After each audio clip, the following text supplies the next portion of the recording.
Hello everyone, spring board academy की online classes में आपका स्वागत है। आज हम स्पेस टेक्नोलॉजी के अंतर्गत दूसरा टॉपिक कवर करने जा रहे हैं, जो है ऑर्गेनाइजेशनल स्ट्रक्चर, संगठनात्मक ढांचा। ठीक है, तो अब हम देखते हैं कि स्पेस एक्सप्लोरेशन या स्पेस के फील्ड के अंदर इंडिया के अंदर किस प्रकार से ऑर्गेनाइजेशन और विभिन्न संस्थान कार्य करते हैं। ठीक है, देखो पिछले लेक्चर के अंदर हमने बात करी थी कि 1972 के अंदर स्पेस कमीशन और डिपार्टमेंट ऑफ स्पेस यानी कि अंतरिक्ष आयोग और अंतरिक्ष विभाग का गठन किया गया था। ठीक है, और ये दोनों जो हैं प्राइम मिनिस्टर ऑफिस के अधीन कार्य करते हैं। ठीक है, तो वहीं से ये चीज निकल करके आएगी, आपको समझ में आएगा कि सबसे ऊपर क्या है हायरार्की के अंदर, तो वो है प्राइम मिनिस्टर्स ऑफिस। ठीक है, प्रधानमंत्री कार्यालय या फिर अपन कह सकते हैं प्राइम मिनिस्टर। ठीक है, उसके बाद में उसके जस्ट नीचे जो कार्य करता है वो है आपका डिपार्टमेंट ऑफ स्पेस। ठीक है, अंतरिक्ष विभाग। और ये कार्य किसके कोऑर्डिनेशन के अंदर करता है, तो स्पेस कमीशन के साथ कोऑर्डिनेशन में करता है। ठीक है, तो स्पेस कमीशन जो है वो इसे सलाह देने का कार्य करता है, नीतियां बनाने का कार्य करता है, और उन नीतियों को क्रियान्वित कौन करता है, तो डिपार्टमेंट ऑफ स्पेस करता है। ठीक है, इस प्रकार से डिपार्टमेंट ऑफ स्पेस आ जाता है प्राइम मिनिस्टर्स ऑफिस के अंदर। फिर इस डिपार्टमेंट ऑफ स्पेस के अंदर बहुत सारे संस्थान कार्य करते हैं। वो कौन कौन से हो गए, तो वो ये हैं, फिजिकल रिसर्च लेबोरेटरी। ठीक है, ये उसके बाद में NARL, उसके बाद में आपके NESAC, फिर SCL, फिर Indian institute of space science and technology. ठीक है, उसके बाद में आपके इसरो और एंट्रिक्स। ठीक है, तो ये जो आप संस्थान देख रहे हैं, ये सारे के सारे ये कार्य करते हैं डिपार्टमेंट ऑफ स्पेस के अंदर, ये वाले सारे के सारे। ठीक है, फिर इसके बाद में ये जो इसरो नाम का एक संस्थान है, इसके अधीन भी खूब सारे संस्थान कार्य करते हैं। ठीक है, और उनको भी हम एक एक करके देखेंगे। ठीक है, Vikram Sarabhai space centre, liquid propulsion system centre, उसके बाद में आपके सतीश धवन स्पेस सेंटर हो गया, उसके बाद में आपके नेशनल रिमोट सेंसिंग सेंटर हो गया, उसके बाद स्पेस एप्लीकेशन सेंटर हो गया, आपके मास्टर कंट्रोल फैसिलिटी हो गया, और स्ट्रैक हो गया। इस प्रकार से ठीक है, तो एक एक करके हम इनके बारे में स्टडी करते हैं। चलिए देखो, सबसे पहले हम बात करते हैं डिपार्टमेंट ऑफ स्पेस के अधीन आने वाले संस्थान। ठीक है, तो उसके अंदर सबसे पहले है आपका फिजिकल रिसर्च लेबोरेटरी। ये कहां पर अवस्थित है, तो ये अहमदाबाद के अंदर अवस्थित है। ठीक है, और इसके दो रीजनल सेंटर्स भी हैं, इसके दो प्रादेशिक केंद्र भी हैं। कौन कौन से, तो एक है सोलर ऑब्जर्वेटरी जो फतेह सागर झील के वहां पर अवस्थित है, उदयपुर के अंदर। ठीक है, सोलर ऑब्जर्वेटरी, सौर वेधशाला कहाँ अवस्थित है, फतेह सागर झील। ठीक है, FS जो उदयपुर के अंदर है वहां पे। ठीक है, और दूसरा जो इसका रीजनल सेंटर है वो है इंफ्रारेड ऑब्जर्वेटरी, अवरक्त वेधशाला। ये कहां पर अवस्थित है, तो ये माउंट आबू सिरोही के अंदर अवस्थित है। ठीक है, तो सोलर ऑब्जर्वेटरी क्या कार्य करती है, तो ये हमारे सोलर सिस्टम को स्टडी करने का कार्य करती है, सूर्य को स्टडी करने का कार्य करती है, विजिबल रेज जो आती हैं स्पेशली, ठीक है, उनको ऑब्जर्व करती है और अध्ययन करती है। और ये वाली ऑब्जर्वेटरी किसका अध्ययन करती है, तो ये इंफ्रारेड जो वेव्स आती हैं उनका अध्ययन करती है। ठीक है, तो ये फिजिकल रिसर्च लेबोरेटरी क्या कार्य करती है, तो ये रिसर्च का कार्य करती है किस क्षेत्र के अंदर, तो एस्ट्रोनॉमी, एस्ट्रोफिजिक्स, ये है आपका खगोल विज्ञान। ठीक है, कि किस प्रकार से ग्रहों की, पिंडों की गति होती है, ठीक है, उसकी गणना करना। और एस्ट्रोफिजिक्स, फिर हमारा solar system, cosmic radiations. Cosmic radiation क्या होगी, कॉस्मोस बोलते हैं अंतरिक्ष को, और कॉस्मिक रेडिएशन का मतलब हो गया अंतरिक्ष से आने वाली तरंगें, रेडिएशंस, विकिरणें, उनका अध्ययन करना। ठीक है, और अर्थ साइंसेस। तो फिजिकल रिसर्च लेबोरेटरी जो है वो astronomy, astrophysics, solar system, cosmic radiations और आपके अर्थ साइंसेस के फील्ड के अंदर रिसर्च का कार्य करता है। ठीक है, उसके बाद अगला जो इंस्टीट्यूशन है वो है आपके नेशनल एटमॉस्फेरिक रिसर्च लेबोरेटरी। ये कहां पर है, ये है आपके गडन की, तिरुपति, आंध्र प्रदेश के अंदर। ये क्या कार्य करता है, ठीक है, नाम अपने आप में बता रहा है इसका कि ये नेशनल एटमॉस्फेरिक रिसर्च यानी कि एटमॉस्फेयर के फील्ड के अंदर ये रिसर्च का कार्य करता है। यानी कि वातावरण का, एटमॉस्फेयर का स्टडी करेगा, किस प्रकार से क्लाउड्स का फॉर्मेशन होता है वो देखेगा, क्लाइमेट, वेदर, इस प्रकार की जो चीजें हैं इन सारों की स्टडी कौन करता है, तो वो ये आपके नेशनल एटमॉस्फेरिक रिसर्च लेबोरेटरी ये करता है। ठीक है, देखो ये जितने भी इंस्टीट्यूशन आगे हम पढ़ने वाले हैं इनके अंदर जो चीजें इंपॉर्टेंट है वो ये कि आपको इनके नाम एग्जैक्टली पता होने चाहिए और ये कहां पर अवस्थित हैं ये आपको एग्जैक्टली पता होना चाहिए। प्री के अंदर या मेंस के अंदर भी इस प्रकार के अगर क्वेश्चन आते हैं तो वहां पर आपको स्पेसिफिकली इन चीजों को मेंशन करना होगा या स्पेसिफिकली उन चीजों को पकड़ना होगा, क्योंकि कई बार क्या होता है प्री के पेपर के अंदर ये लोग नाम के साथ हल्का फुल्का चेंज कर देते हैं, नेशनल की जगह क्या कर देंगे इंडियन कर देंगे, ठीक है, या फिर नाम यही रखेंगे और सिर्फ उसका जो है ये जैसे गडंकी आंध्र प्रदेश के अंदर है तो इसके बजाय इसको किसी दूसरी जगह पर बेंगलुरु के अंदर बता देंगे। और होता क्या है कि अगर हमने उसको बहुत ध्यान से स्पेसिफिकली पढ़ा नहीं है तो हम वहां पर गलत कर देते हैं क्वेश्चन को, तो थोड़ा अच्छे से इसके नाम के ऊपर ध्यान देना, ठीक है। चलिए उसके बाद अगला जो है वो है आपके north eastern space application centre. ये कहां पर है, इसका नाम अपने आप में बता रहा है, क्योंकि ये नॉर्थ ईस्टर्न इसके अंदर नाम आ रहा है तो ऑब्वियसली ये कहां पर होगा, ये नॉर्थ ईस्टर्न स्टेट्स में से ही किसी एक जगह पर होगा। तो ये है आपके उमियाम, शिलोंग के पास में एक जगह है वहां पर। शिलोंग कहाँ है, तो वो मेघालय के अंदर, ठीक है। तो ये north eastern space application centre कहां पर है, उमियाम शिलोंग के अंदर है, और इसका नाम अपने आप में बता रहा है। ये क्या कार्य करेगा, ये नॉर्थ ईस्टर्न स्टेट्स जो हैं उनके अंदर मिनरल्स हो गए, खनिज संसाधन हो गए या दूसरे संसाधन हो गए, उनको असेस करने का कार्य करता है, और उनको असेस करके किस प्रकार से नॉर्थ ईस्टर्न स्टेट्स जो हैं उनकी ग्रोथ को बढ़ाया जा सके, इस दिशा के अंदर कार्य करता है। और इस अपन ने आगे बात करेंगे कि किस प्रकार से खनिज संसाधनों का या दूसरे रिसोर्सेज का असेसमेंट किया जाता है। तो उसके लिए रिमोट सेंसिंग जो सैटेलाइट्स हैं या रिमोट सेंसिंग जो प्रोसेस है उसका उपयोग किया जाता है, ठीक है। चलिए उसके बाद अगला जो इंस्टीट्यूशन है वो है आपका सेमीकंडक्टर लेबोरेटरी चंडीगढ़, ठीक है। सेमीकंडक्टर क्या होता है, देखो सेमीकंडक्टर का यूज किया जाता है, जो हरी हरी चिप्स देखते हो आप इलेक्ट्रॉनिक जो इक्विपमेंट्स होते हैं उनके अंदर, ठीक है। तो वो हरी हरी चिप्स जो है वो आपके सेमीकंडक्टर से बनी हुई होती हैं, ठीक है, जिनके ऊपर हल्की सी कुछ आपको लाइंस वाइंस टाइप से दिखती होंगी। तो ये इस लेबोरेटरी के अंदर चंडीगढ़ में जो अवस्थित है, इस लेबोरेटरी के अंदर क्या किया जाता है, तो सेमीकंडक्टर यानी कि आपकी जो चिप्स हैं, डिवाइसेस हैं, सेंसर्स हैं, ठीक है, इनको बनाने का या इनके फील्ड के अंदर रिसर्च का कार्य किया जाता है। और अल्टीमेटली वो चीजें कहाँ यूज होती हैं, तो वो सारी की सारी चीजें स्पेस सेक्टर के अंदर यूज होती हैं, ठीक है। चलिए अगला हम देखते हैं इंस्टीट्यूशन, वो है आपका Indian institute of space science and technology, ठीक है। और ये कहाँ अवस्थित है, तिरुवनंतपुरम केरल के अंदर अवस्थित है, ठीक है। तो इसका नाम अपने आप में बता रहा है कि ये क्या है, जिस प्रकार से IITs होती हैं, ठीक है, कि इंडियन इंस्टीट्यूट ऑफ टेक्नोलॉजी यानी कि प्रौद्योगिकी या तकनीकी के क्षेत्र में अध्ययन करवाती है वो, तो उसी प्रकार से ये इंस्टीट्यूट कहाँ पर किस फील्ड के अंदर अध्ययन करवाता है, तो ये स्पेस साइंस एंड टेक्नोलॉजी के फील्ड के अंदर अध्ययन करवाने का कार्य करता है, ठीक है। उसके बाद अगला जो ऑर्गेनाइजेशन है वो हम सभी बहुत अच्छे से जानते हैं, हमारा प्यारा ISRO, Indian space research organisation, ठीक है। ये कहाँ पर अवस्थित है इसका हेडक्वार्टर, तो इसका हेडक्वार्टर है आपके बेंगलुरु के अंदर, ठीक है। चलिए इसको हम आगे ब्रीफली अच्छे से इसको देखेंगे हम, ठीक है। अगला जो आपका इंस्टीट्यूशन है वो है एंट्रिक्स। एंट्रिक्स जो है ये ध्यान रखना, ये हिंदी के अंदर एक शब्द होता है अंतरिक्ष, ठीक है, और उसी से इसको थोड़ा सा चेंज करके बनाया गया है एंट्रिक्स। और ये एंट्रिक्स का हेडक्वार्टर है बेंगलुरु के अंदर, इसरो के साथ में ही है, ठीक है। ये एंट्रिक्स क्या कार्य करता है, तो एंट्रिक्स एक्चुअली इसरो की या आप कह सकते हो डिपार्टमेंट ऑफ स्पेस की एक कमर्शियल विंग है, कमर्शियल आर्म है।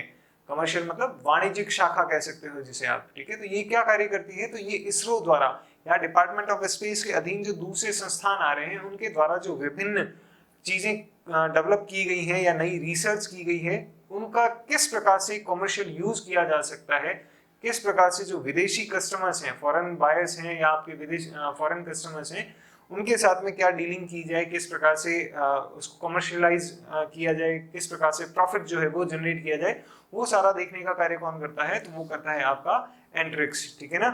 तो ये क्या है, एक चीज और ध्यान रखना, ये एक प्राइवेट लिमिटेड कंपनी है।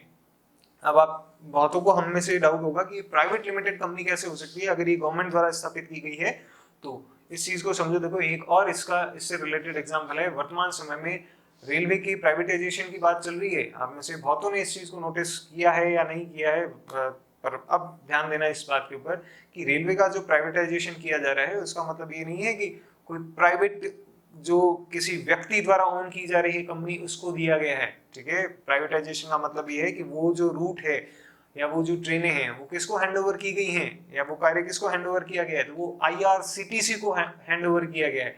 IRCTC क्या है, तो IRCTC गवर्नमेंट की ही एक एंटरप्राइज है, लेकिन वो है क्या, गवर्नमेंट की प्राइवेट लिमिटेड कंपनी है, यानी कि गवर्नमेंट की खुद की है, वो एक पब्लिक सेक्टर की एंटरप्राइज नहीं है, ये चीज ध्यान रखना। तो उसी प्रकार से एंट्रिक्स जो है गवर्नमेंट की, लेकिन है क्या, प्राइवेट लिमिटेड कंपनी है, यानी कि इसके अंदर आम जनता की भागीदारी नहीं है, ये चीज ध्यान रखना, ठीक है। ये एंट्रिक्स जो है ये गवर्नमेंट की प्राइवेट लिमिटेड कंपनी है, जहां से गवर्नमेंट स्पेस टेक्नोलॉजी जो इसरो द्वारा या दूसरे संस्थानों द्वारा डेवलप की गई है उसका प्रॉफिट जो है उसको जनरेट करने का कार्य करती है और कमर्शियल डील्स करने का कार्य करती है, ठीक है।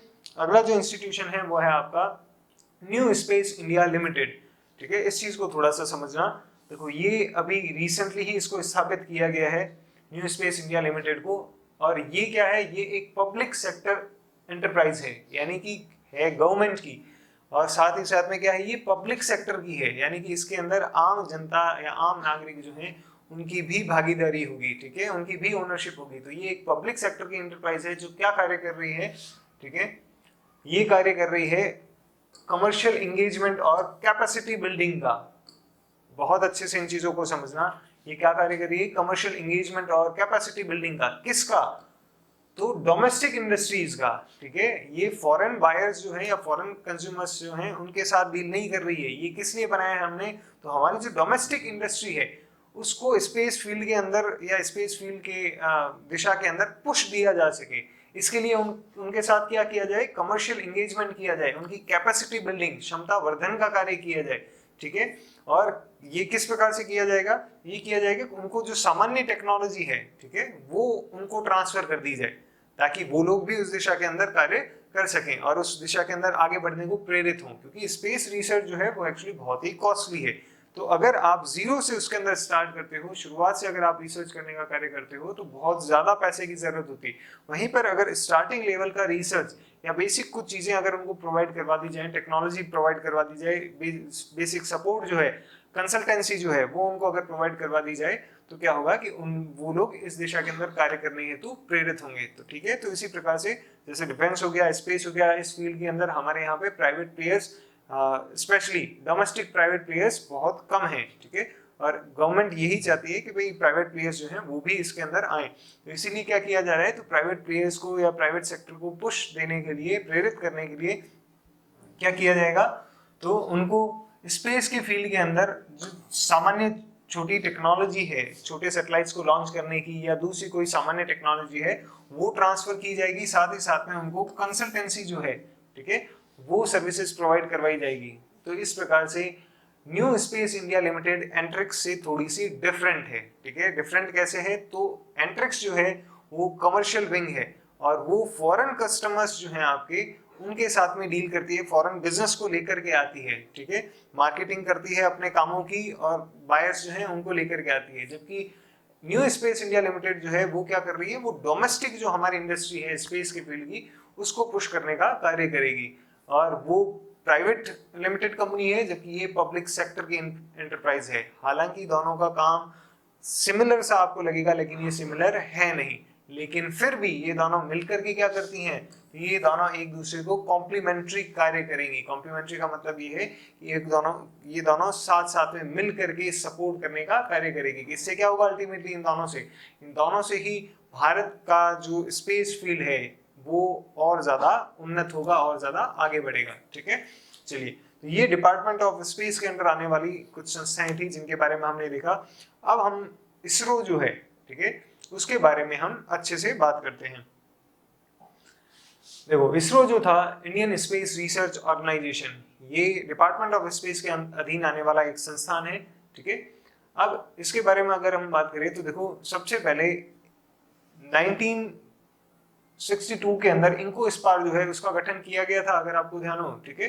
तो इनको स्पार क्या था, पिछले लेक्चर के अंदर हमने बात करी थी, Indian national committee for space research, ठीक है। इनको स्पार का गठन किया गया जिसके अध्यक्ष बनाए गए थे विक्रम साराभाई। यही इनको स्पार जो है इसको 1969 के अंदर इसरो के रूप में तब्दील कर दिया गया, ठीक है। तो इसरो की स्थापना कब हुई, तो इसरो की स्थापना हुई 15 अगस्त 1969 को, ठीक है। चलिए, उसके बाद में इसका हेडक्वार्टर जो है वो बेंगलुरु के अंदर है, बेंगलुरु कर्नाटक के अंदर। उसके बाद इसका ऑब्जेक्टिव क्या है, इसका ऑब्जेक्टिव है कि स्पेस टेक्नोलॉजी का यूज करना और उससे ऐसे एप्लीकेशंस डेवलप करना जिससे नेशनल इंटरेस्ट और नेशनल डेवलपमेंट जो है वो फुलफिल हो सके। समझ रहे हो चीज को, स्पेस टेक्नोलॉजी का यूज करना इस प्रकार से कि नेशनल इंटरेस्ट या हमारा जो डेवलपमेंट है, राष्ट्रीय जो विकास है, उसको प्रोत्साहन दिया जा सके। चलिए अब हम बात करते हैं कि इसरो के कौन कौन अध्यक्ष रहे हैं उनके बारे में। ठीक है, होता क्या है कि प्री के अंदर इनका जो कार्यकाल है उसको मैच करवा लिया जाता है, या ये पूछ लिया जाता है, सीक्वेंस पूछ लिया जाता है, तो इसलिए ये सारी चीजें याद करना थोड़ा इंपॉर्टेंट हो जाता है। ठीक है, चलिए इसके अंदर देखना 1969 के अंदर जब इसरो की स्थापना हुई थी तो 69 से लेके 72 तक विक्रम साराभाई, जो कि इनको इस पार के अध्यक्ष भी थे, ठीक है, चेयरपर्सन भी थे, वो ही क्या थे, इसरो के अध्यक्ष थे। उसके बाद में 72 से 84 तक सतीश धवन जो है वो इसके अध्यक्ष रहे इसरो के। उसके बाद 84 से 94 तक UR राव जो है वो इसके अध्यक्ष रहे। फिर 94 से 2003 तक के कस्तूरी रंगन जो है वो इसके अध्यक्ष रहे। फिर 2003 से 2009 तक जी माधवन नायर जो है वो इसके अध्यक्ष रहे। उसके बाद 2009 से 2014 तक के राधाकृष्णन जो है वो इसके अध्यक्ष रहे। उसके बाद में 2014 से 2018 तक AS किरण कुमार इसके अध्यक्ष रहे। और फिर 2018 से अभी वर्तमान में अभी इसके अध्यक्ष कौन है, तो वो है के सिवन। ठीक है, के सिवन जो है आपको पता होगा, इन्हें रॉकेट मैन भी कहा जाता है इंडिया का। ठीक है, मिसाइल मैन कहा जाता है हमारे doctor APJ Abdul Kalam sir को, और जो हमारे के सिवन सर हैं इन्हें कहा जाता है रॉकेट मैन ऑफ इंडिया। ठीक है, चलिए अब हम बात करते हैं इसरो के अधीन आने वाली संस्थाओं की। ठीक है, कि इसरो के अधीन भी बहुत सारे संस्थान जो हैं वो कार्य करते हैं, और बहुत सारे जो इंस्टीट्यूशन है वो अलग अलग फील्ड के अंदर रिसर्च का कार्य कर रहे हैं, कुछ और डेवलपमेंट का कार्य कर रहे हैं, तो एक एक करके उनको देखते हैं। ठीक है, चलिए सबसे पहला है आपका विक्रम साराभाई स्पेस सेंटर। ये कहाँ पर अवस्थित है, ये तिरुवनंतपुरम के अंदर अवस्थित है। अब ये एक्चुअली अपन ने पिछले लेक्चर के अंदर बात करी थी टर्ल्स तुम्बा इक्वेटोरियल रॉकेट लॉन्चिंग स्टेशन। ठीक है, तो ये टर्ल्स जो है उसी को ही बाद में जो है विक्रम साराभाई स्पेस सेंटर के अंदर कन्वर्ट कर दिया गया था। पहले टर्ल्स जो है यहाँ से क्या किया जा रहा था शुरुआत के अंदर, पिछले लेक्चर में हमने बात करी थी कि यहाँ से हमने हमारे साउंडिंग रॉकेट जो है वो प्रक्षेपित किए थे। लेकिन अब हमने क्या कर दिया कि रॉकेट लॉन्च करने का यहाँ से जो स्टेशन है उसको हटा दिया, और हम यहाँ पे क्या करने लगे, तो हमारे जो लॉन्च व्हीकल्स हैं उनको डेवलप करने का कार्य करने लगे। कि जो लॉन्च व्हीकल्स हैं, प्रक्षेपण यान है, जैसे PSLV हो गया, GSLV हो गया, जो आगे हम बात करेंगे जिनके बारे में। ठीक है, तो वो क्या है, तो वो यहाँ पर डेवलप किए जा रहे हैं। उसके बाद में अगला जो संस्थान है वो है आपका UR राव सैटेलाइट सेंटर। ये कहाँ पे अवस्थित है, तो ये बेंगलुरु के अंदर अवस्थित है। और ये क्या कार्य करता है, तो देखो हमने सैटेलाइट लॉन्च व्हीकल यानी कि प्रक्षेपण यान उसका डेवलपमेंट कर लिया है। प्रक्षेपण यान क्या होता है, तो रॉकेट्स होते हैं जिनके द्वारा सैटेलाइट को ऊपर पृथ्वी की कक्षा में ले जाया जाता है। आगे हम अच्छे से बात करेंगे इनके बारे में। ठीक है, तो हमने लॉन्च व्हीकल डेवलप कर लिए हैं, अब हमारे को सैटेलाइट भी तो चाहिए होंगे जिनको लॉन्च करना है। ठीक है, तो वो सैटेलाइट कहाँ पर बनाए जाते हैं, सैटेलाइट हो गए या स्पेसक्राफ्ट हो गए, ठीक है, जिनको ऊपर भेजा जाना है, वो डेवलप किए जाते हैं UR Rao satellite centre Bengaluru के अंदर। ठीक है, चलिए अगला जो संस्थान है वो है सतीश धवन स्पेस सेंटर श्रीहरिकोटा। श्रीहरिकोटा कहाँ है, आंध्र प्रदेश के अंदर अवस्थित है। ठीक है, अब देखना ये जो सतीश धवन स्पेस सेंटर है इसको पहले श्रीहरिकोटा हाई एल्टीट्यूड रेंज भी कहा जाता था। इसको क्या बोलते हैं, सार भी कहते हैं भाई, ये चीज ध्यान रखना। ठीक है, Sriharikota high altitude range, Sriharikota high altitude range सार। तो सार जो है यहाँ से क्या कार्य किया जाता है, तो यहाँ से हमारे सैटेलाइट्स जो हैं उनको लॉन्च किया जाता है। इस चीज को ध्यान करना। देखो सबसे पहले हमने क्या किया, प्रक्षेपण यान या रॉकेट बनाए, उसके बाद हमने सैटेलाइट बनाए। अब उन सैटेलाइट्स को रॉकेट के द्वारा लॉन्च भी तो करना है, तो वो जो हमारी लॉन्च साइट है वो कौन सी है, तो वो यही है सतीश धवन स्पेस सेंटर श्रीहरिकोटा। आपने कई बार अखबारों के अंदर इसका नाम सुना होगा कि श्रीहरिकोटा से जो है रॉकेट जो है वो प्रक्षेपित किया गया, कि PSLV GSLV इस तरीके का। ठीक है, तो वो यही है। अब देखो ये जो श्रीहरिकोटा है ये हमारे ईस्टर्न कोस्ट के ऊपर है। ठीक है, तो ईस्टर्न कोस्ट के ऊपर क्यों है और थोड़ा सदर्न साइड के अंदर क्यों है भारत के, वो इसलिए देखो कि जितना इक्वेटर के या भूमध्य रेखा के नजदीक होगा वो सेंटर, वहां पर गुरुत्वाकर्षण बल का मान उतना ही कम हो जाएगा। ठीक है, तो क्या होगा कि कम पावर में भी आप लंबी दूरी तय कर सकोगे या आराम से गुरुत्वीय त्वरण के विरुद्ध ऊपर की तरफ बढ़ सकेगा रॉकेट। ठीक है, और साथ ही साथ में ईस्टर्न कोस्ट के ऊपर यानी कि पूर्वी जो तट होते हैं वहां पर क्यों रखे जाते हैं अमूमन जो ये हमारे लॉन्चिंग स्टेशन है, ताकि पृथ्वी जो है उसका घूर्णन होता है पूर्व से पश्चिम दिशा की ओर। ठीक है, तो जब ये हमारी पृथ्वी है, ठीक है, और ये किस तरफ मूव करती है, तो ये इस प्रकार से गति करती है। तो जब आपने आपका सैटेलाइट ऊपर की तरफ लॉन्च कर दिया तो उसके बाद में क्या होगा, पृथ्वी थोड़ी सी इस तरफ आगे की तरफ चली जाएगी। तो अब यहाँ पर क्या है, आप इस तरीके से समझना, यहाँ पर है आपका समुद्र, ठीक है। तो जब आपने यहाँ से सैटेलाइट को लॉन्च कर दिया तो होगा क्या कि बाद थोड़ी देर बाद में वो समुद्र के ऊपर आ जाएगा, ठीक है। तो अगर इन केस खुदा न खास्ता उसके अंदर किसी प्रकार की कोई गड़बड़ी होती है, कोई एक्सीडेंट हो जाता है, तो वो गिरेगा कहाँ पर, तो वो गिरेगा समुद्र के अंदर। समझ रहे हो चीज को, क्योंकि पृथ्वी आगे की तरफ मूव कर गई है और वो जो पानी वाला क्षेत्र है वो आ गया है अब आगे, ठीक है। तो इस प्रकार से जान या माल की हानि नहीं होती है। इसीलिए जो भी मोस्टली जो भी रॉकेट लॉन्चिंग स्टेशन होते हैं वो जितना इक्वेटर के नजदीक, ज्यादा से ज्यादा इक्वेटर के नजदीक स्थापित किए जाते हैं, और साथ ही साथ में किसी भी कॉन्टिनेंट के, सब कॉन्टिनेंट के, या फिर किसी कंट्री के ईस्टर्न कोस्ट जो होता है उसके ऊपर स्थापित किया जाता है। उसके बाद अगला जो संस्थान है वो है आपका लिक्विड प्रपल्शन सिस्टम सेंटर। ये कहाँ पर है, तो देखो इसके दो सेंटर हैं। एक है आपके तिरुवनंतपुरम के अंदर, तिरुवनंतपुरम कहाँ है, तो केरल, और दूसरा सेंटर कहाँ है आपका, बेंगलुरु, ठीक है। तो ये दो जगह पर अवस्थित है। और ये क्या कार्य करता है, तो इसका नाम अपने आप में बता रहे, देखो प्रपल्शन सिस्टम। आगे हम बात करेंगे प्रपल्शन सिस्टम या प्रणोदक तंत्र का मतलब क्या हो गया, कि जो किसी रॉकेट को प्रणोदित करने का कार्य करता है, किसी रॉकेट को प्रोपेल करने का कार्य करता है, ठीक है। तो एक्चुअली यहाँ पर इस सेंटर के ऊपर क्या किया जाता है, तो यहाँ पर डिजाइन और डेवलपमेंट का कार्य किया जाता है प्रोपल्शन सिस्टम्स का, ठीक है, कि जो हमारे solid and liquid propulsion systems हैं। आगे हम बात करेंगे सॉलिड और लिक्विड प्रोपेलेंट या फ्यूल क्या होते हैं, ठीक है, उनके बारे में। तो जो सॉलिड एंड लिक्विड प्रोपेलेंट्स हैं और प्रोपेलेंट सिस्टम्स हैं, इन दोनों को डेवलप करने का कार्य कहाँ किया जाता है, तो वो यहाँ पे किया जाता है, ठीक है। चलिए अगला हम सेंटर देखते हैं, अगला जो हम संस्थान देखते हैं वो है आपका इसरो प्रोपल्शन कॉम्प्लेक्स। ये कहाँ पर अवस्थित है, तो ये है आपके महेंद्रगिरी हिल्स, तमिलनाडु के अंदर। ये चीज ध्यान रखना, ठीक है, महेंद्रगिरी की पहाड़ियां हैं वहां पर ये अवस्थित है।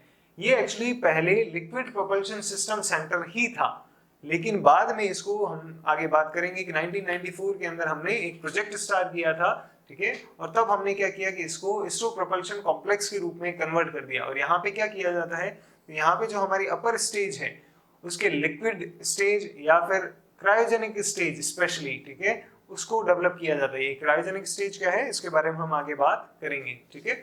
चलिए अगला हम संस्थान देखते हैं आपका, वो है master control facility. Master control facility ये कहाँ पर अवस्थित है, तो ये हसन कर्नाटक में अवस्थित है, और इसका दूसरा सेंटर जो है वो भोपाल मध्य प्रदेश के अंदर है। अब इसका नाम अपने आप में बता रहे, देखो कि ये क्या है, मास्टर कंट्रोल फैसिलिटी। तो ये किसी न किसी चीज को कंट्रोल करने का कार्य करेगी। और मास्टर क्यों कहा गया इसको, कि ये मुख्य या मेन संस्थान है या सेंटर है जहां से किसी चीज को कंट्रोल करने का कार्य किया जा रहा है। फैसिलिटी का मतलब होता है केंद्र, ठीक है।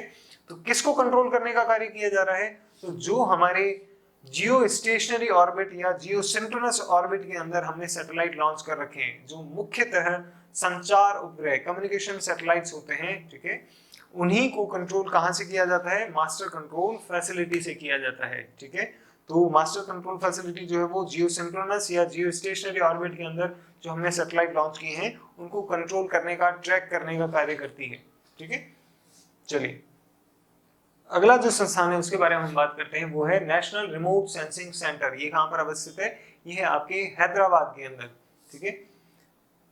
इसका भी नाम अपने आप में बता रहा है। देखो पिछला जो हमारा संस्थान था वो कम्युनिकेशन सैटेलाइट, मुख्यतः कम्युनिकेशन सैटेलाइट से रिलेटेड था, और इस बार वाला ये जो संस्थान है ये रिमोट सेंसिंग सैटेलाइट से रिलेटेड है, ठीक है।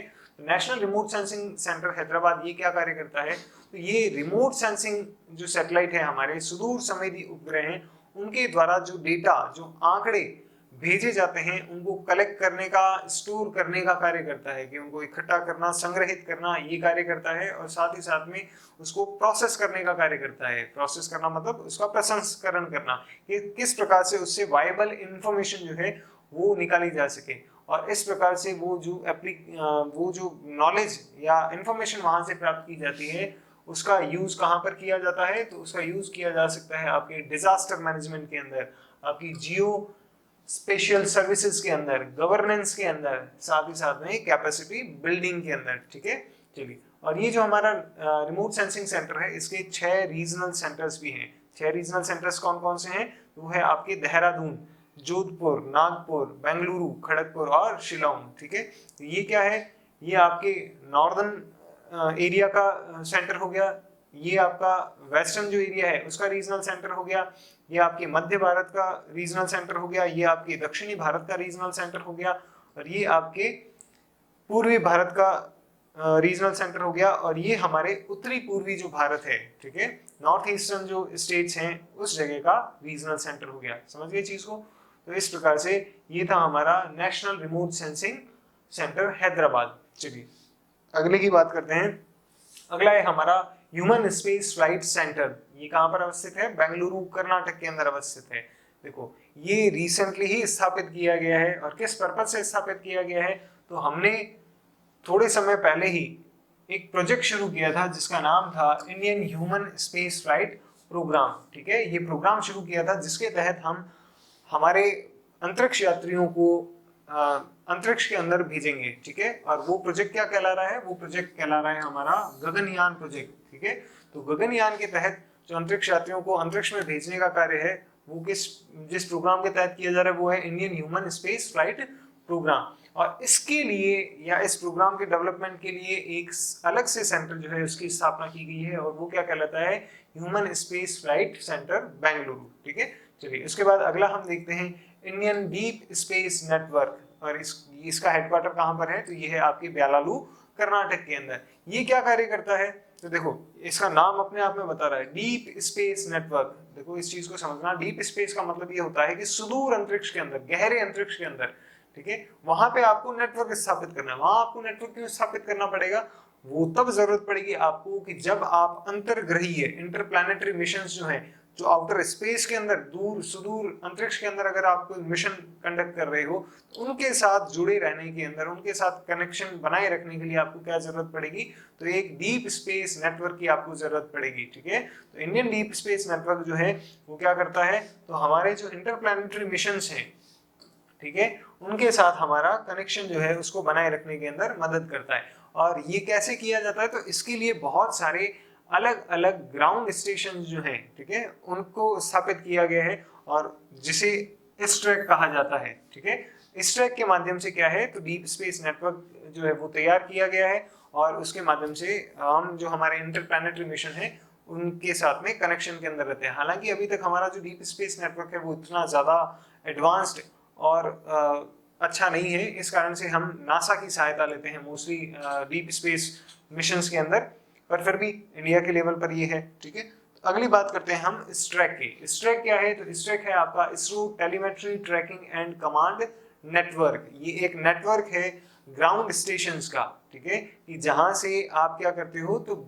जो हमारे मिशन है या सैटेलाइट्स हैं उनके साथ निरंतर संपर्क के अंदर रहते हो, क्योंकि क्या है, पृथ्वी जो है वो एनी टाइम घूम रही है, तो आपको एनी टाइम उस सैटेलाइट के साथ में या उस जो आपका मिशन है उसके साथ में कनेक्शन बनाए रखना है। तो आपको अलग अलग जगह पर उसके सेंटर होने चाहिए जहां से आप प्रॉपर कनेक्शन के अंदर रह सको। ठीक है, तो इसके इंडिया के अंदर सेंटर्स कौन कौन से हैं? तो इसके इंडिया में सेंटर्स हैं आपके पोर्ट ब्लेयर। ठीक है, सबसे नीचे से बात करेंगे हम, देखना। ठीक है, ये इंडिया है हमारा, सबसे नीचे आ गया आपके पोर्ट ब्लेयर, उसके बाद में तिरुवनंतपुरम। ठीक है, तिरुवनंतपुरम आ जाता है आपके केरला के अंदर। ठीक है, ये आपके मुख्य भूमि से बाहर, मुख्य भूमि के अंदर हम बात करें तो हमारा तिरुवनंतपुरम या फिर त्रिवेंद्रम जो है वो सेंटर आ गया। उसके बाद उससे ऊपर आ गया आपका बेंगलुरु। ठीक है, बेंगलुरु से अगला सेंटर आ गया आपके श्रीहरिकोटा। ठीक है, श्रीहरिकोटा के बाद में अगला जो सेंटर आ जाता है वो आपके ऊपर आ जाता है लखनऊ। इस प्रकार से जो इंडिया के अंदर सेंटर हैं वो ये हैं, और ग्लोबल लेवल पर हमारे कौन कौन से सेंटर्स हैं या कौन कौन से स्टेशन हैं, तो देखना मॉरिशस, ठीक है, हिंद महासागर के अंदर है, और उसके आगे की तरफ ही आप देखोगे इंडोनेशिया, इंडोनेशिया के पास में ही क्या है आपके वियतनाम, ठीक है, ब्रुनेई, और आपके रशिया, नॉर्वे और पैनामा, ये क्या है? तो ये हमारे इस ट्रैक जो है इसके ग्लोबल स्टेशंस हैं। क्या कार्य क्या करता है? तो ये कार्य क्या कर रहा है? तो ये एक ग्लोबल नेटवर्क है ग्राउंड स्टेशंस का, जहां से आप विभिन्न सैटेलाइट्स को क्या कर सकते हो? ट्रैक कर सकते हो। उनको कमांड, कोई संदेश देना है या आपको उनको कोई निर्देश देना है, ठीक है, वो दिया जा सकता है और टेलीमेट्री की जा सकती है। टेलीमेट्री का मतलब क्या होता है, तो देखो किसी भी सैटेलाइट से या किसी भी मिशन से जो हमारे को सूचनाएं प्राप्त होती हैं, उन सूचनाओं को इकट्ठा करना, ठीक है, उनको स्टोर करने की प्रोसेस, उसके साथ कम्युनिकेशन बनाए रखने की प्रोसेस जो है वो कहलाती है टेलीमेट्री।